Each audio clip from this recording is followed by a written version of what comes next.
Kita ke sorotan lain, Saudara. Bank Indonesia kembali mempertahankan suku bunga di angka 5,75%. Tak hanya itu, untuk menjaga stabilitas dan mempertahankan pertumbuhan ekonomi, BI juga memperkuat respon bauran kebijakan.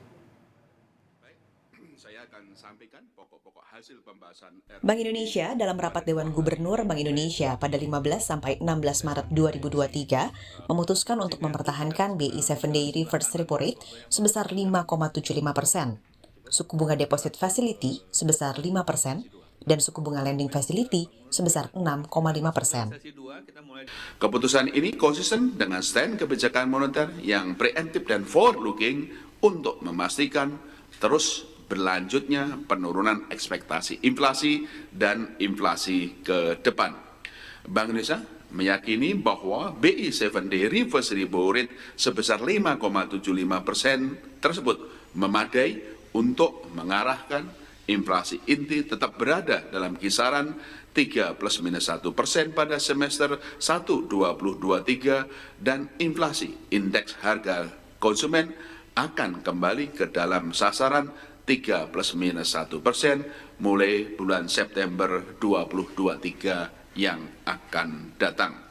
Kebijakan stabilisasi nilai tukar rupiah juga terus diperkuat guna mengendalikan inflasi barang impor, imported inflation, dan memitigasi dampak rambatan ketidakpastian pasar keuangan global terhadap nilai tukar rupiah.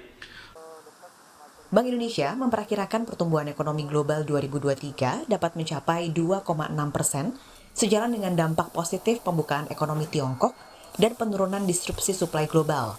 Pertumbuhan ekonomi Amerika Serikat dan Eropa lebih baik dari proyeksi sebelumnya dan diikuti oleh risiko resesi yang menurun. Dari dalam negeri, Bank Indonesia terus memperkuat respons bauran kebijakan untuk menjaga stabilitas dan mendorong pertumbuhan.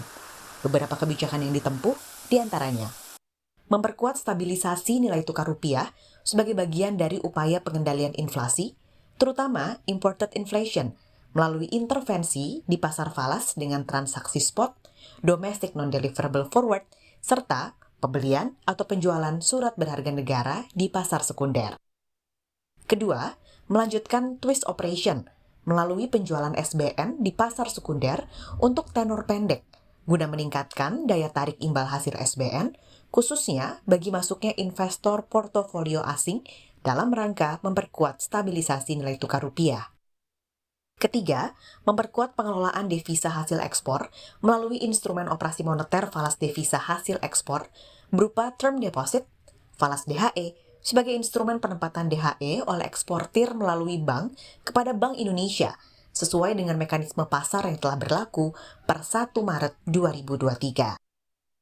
Keempat, melanjutkan kebijakan transparansi suku bunga dasar kredit dengan pendalaman kepada aspek profitabilitas perbankan dan dampak suku bunga kebijakan terhadap suku bunga kredit. Tak lupa, BI juga ancang-ancang menyiapkan pelayanan transaksi non-tunai dan ketersediaan uang tunai dalam menghadapi bulan Ramadan dan libur Lebaran.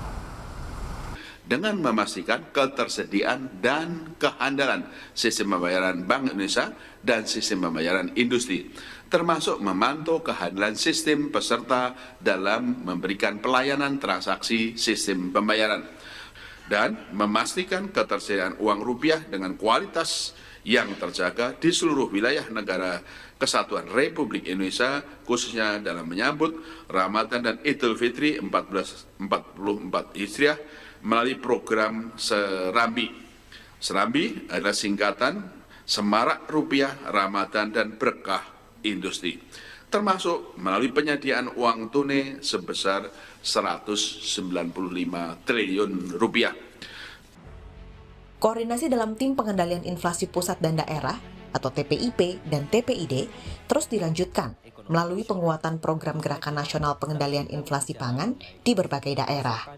Selain itu, sinergi kebijakan antara Bank Indonesia dengan Komite Stabilitas Sistem Keuangan juga terus diperkuat dalam rangka menjaga stabilitas makroekonomi dan sektor keuangan, mendorong kredit, pembiayaan kepada dunia usaha, khususnya pada sektor-sektor prioritas untuk mendukung pertumbuhan ekonomi dan ekspor, serta meningkatkan ekonomi dan keuangan inklusif dan hijau. inflasi cara mengatasi Tim Liputan, Kompas TV. termasuk di Indonesia. Lalu